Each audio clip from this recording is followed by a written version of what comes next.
Hey everyone, Bionic J here. We are back with Billy Summers to play out days 2 and 3. Before we begin the video, I just wanted to say two things. One, I am aware in my last episode the video was a bit jumpy, as in like it was bugging out. Currently, as of now, after this video, I have found a solution and most likely won't run into this problem again, starting next video. And lastly, if you enjoy the content that you see, make sure you like, subscribe, and turn on notifications, or else. Enjoy! It is a fresh start into the second day of the zombie apocalypse. I woke up, smoke a cig, and now ready to mess up some zombie bitches. Alright, let's begin. So first thing to start off, I wanted to remove the zombie corpse from my trailer just to avoid it attracting flies and causing problems for any sicknesses. After that, I decided to empty out my inventory of non-essentials. And following that, I decided to read my Volume 1 electrical book, as I said I would do in my last video.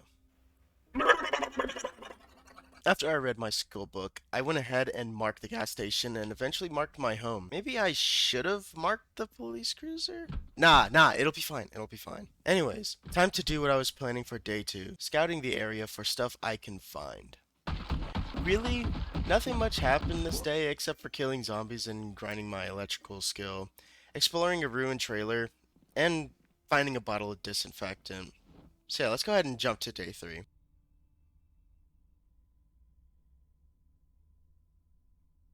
Alright, day 3. This is where the real work began.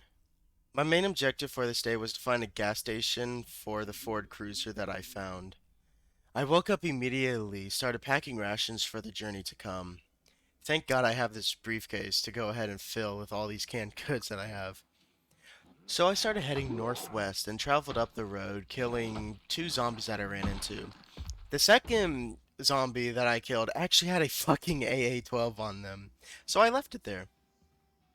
That's probably going to kill me, but I'll get back to it later, if I survive. Not far from the zombie that had the AA-12 on them, I ran across a small horde, so instead of putting my big boy pants on, I avoided them. They still got attracted to me, so I get what I fucking deserve, I guess. There was a zombie across the fence from where I was going to let it climb over so I can stomp it out.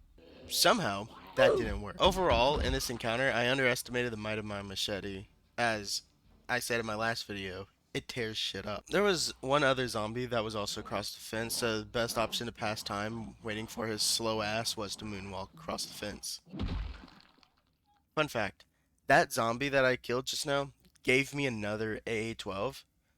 So, naturally, something doesn't feel right. But then again, I'll have the benefit of the doubt and say must have been the wind. I went ahead to break into this house that was not far from the small horde that had a police cruiser with it, so I broke in it to hopefully find the keys. Well, other than that, I found a pot of fresh uncooked rice, so I went ahead and cooked it and ate well right after. After searching through the house, I couldn't find the keys for the police cruiser at all, so I kind of cut my losses and say let's just go ahead and break into the police cruiser to hopefully find it in the glove box.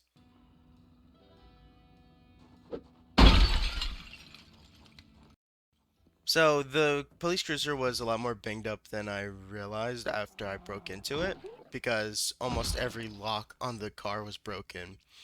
So this took away some time for me, and as I got into the vehicle, it seems the next door neighbors heard that, so they wanted to check up on me, make sure that everything was alright with the police cruiser, and accidentally tripped off their house alarm.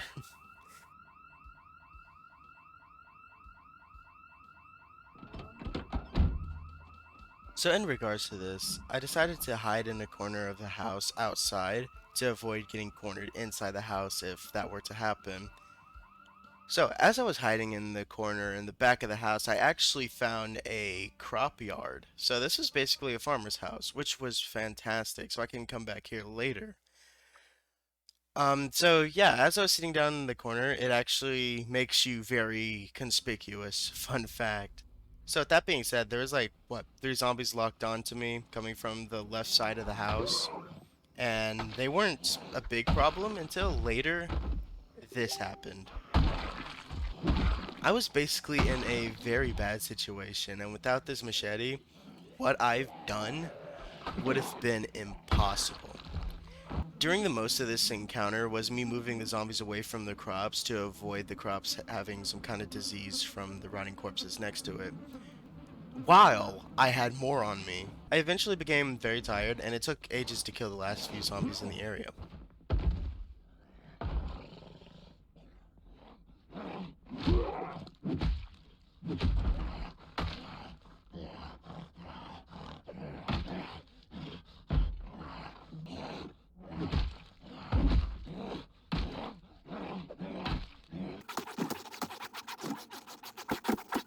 But I did it. All of what happened in the final moments of day 3 was a battle over time. If there was way more on their way to me, and I was still tired, I would have died at this very moment, ending our character. Other than that, out of this entire encounter, the entire encounter was pretty good. I actually found a shotgun silencer, which I left on the ground, and I found two different pistol silencers, which helped me kill these guys really easy when I was very tired. But yeah, after that horrifying moment of this game, I decided to let's get some fucking sleep before we died, ending day 3 of Billy Summer.